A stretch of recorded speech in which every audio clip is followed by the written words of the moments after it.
스데반의 긴 설교가 사도행전 7장에 나옵니다. 그는 그 설교 말미에 자기를 죽이려는 유대교 지도자들에게 이렇게 선포합니다.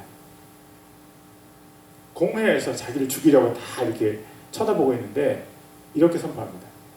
목이 뻣뻣하고 마음과 귀에 할례 받지 않은 자들아, 너희가 항상 성령님을 거역하되 너희 조상들이 했던 것 같이 너희도 그렇게 행하는도다. 스데반이 좀 돌려서 말했으면 어땠을까요?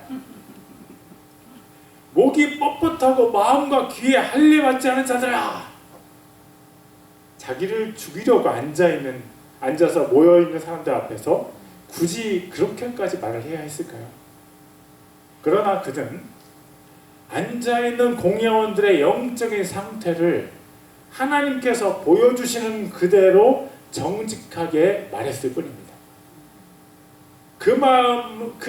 말을 들은 공회원들의 마음이 상했고 스데반을 향해서 이를 갈았지만 스데반의 눈에는 그들이 이 가는 모습이 보이지 않았습니다. 스데반의 눈은 하나님을 주목하고 있었습니다.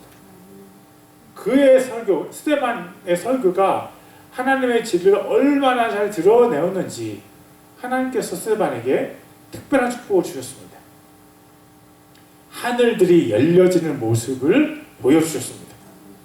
그 상황에서 정직한 스데반은, 무식하게 정직한 스데반은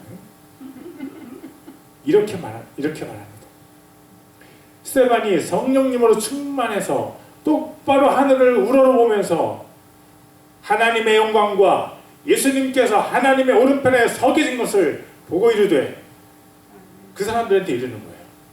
보라, 하늘들이 열리고 사람의 아들 예수님이 하나님의 오른편에 서 계신 것을 내가 보노라. 하나님께서 정직한 스데반의 입을 통해서 공회원들에게 예수님께서 하나님 오른편에 서 계신 모습을 선포하신 것입니다. 스데반 안에 살아계신 진리의 성령님께서 스데반을 사용하셔서 공회원들에게 복음을 전파하신 것입니다.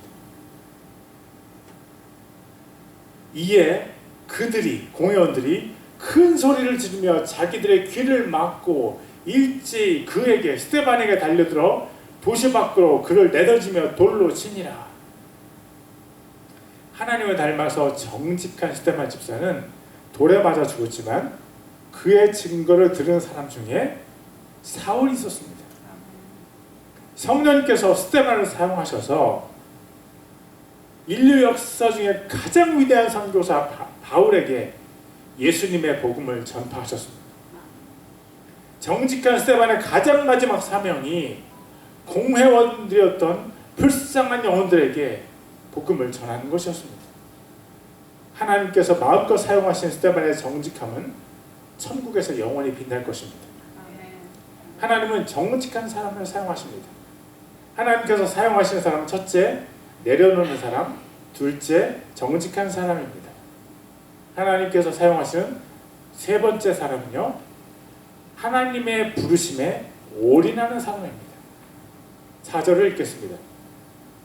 오직 우리는 계속해서 기도와 말씀 사역에 전념하리라 하니라. 예수님께서 사도들에게 두 가지 부르심을 주셨습니다. 즉 기도의 부르심과 말씀의 부르심을 주셨습니다. 예수님께서 사도들에게 기도의 부르심을 주셨습니다. 예수님께서 사도들에게 기도하라고 직접 명령하신 것이 사복음서에 기록된 것만 17번입니다. 그리고 예수님의 입으로 직접 기도하라고 명령하신 것은 아니지만 예수님께서 기도하신 삶의 모습을 제자들에게 보여주셨습니다. 그런 예수님의 삶의 모습을 어떤 목사님은요, 소리 없는 설교라고 표현했습니다. 예수님의 삶을 통해서 제자들에게 기도하라는 소리 없는 설교를 하신 것입니다. 그 소리 없는 설교가 사복음서에 기록된 것만 27번입니다.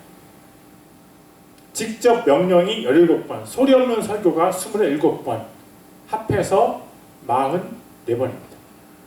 그 외에 기도에 대해서 말씀하신 부분들도 많이 있습니다. 제자들이 예수님께 기도하라는 잔소리를 엄청 듣고 살았습니다.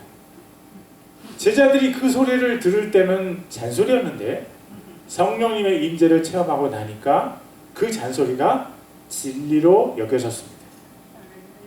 기도는 하나님과 교제하는 것입니다.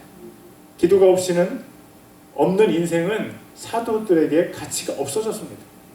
기도를 통한 하나님과의 만남이 말할 수 없이 기쁘고 가치가 있기 때문에 기도 없는 삶을 사도들은 더 이상 살 수 없었습니다.